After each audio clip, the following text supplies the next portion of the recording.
How to fix screen share audio not working on Discord. Hello everybody, welcome back to my channel. This is me Pipin Basnet, and today I'll guide you on how you can fix the screen share audio not working on Discord.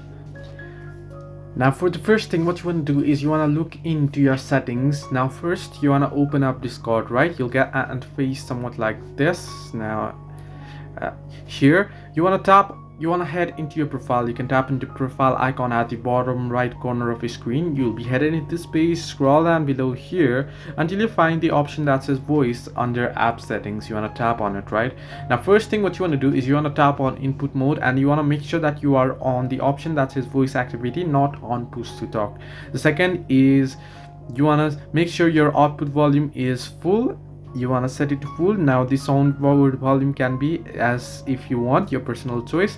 And scroll down, and here you can see you can enable mobile voice overlay. It's not necessary, but you want to make sure the echo cancellation is on. So these are the options. The second thing what you can do is you want to go ahead and head into your Play Store and make sure that your Discord is updated to the latest version, because if not, then you'll get the glitches and bugs within the app. So this way you can fix screen share audio not working on Discord. Hope this helped you.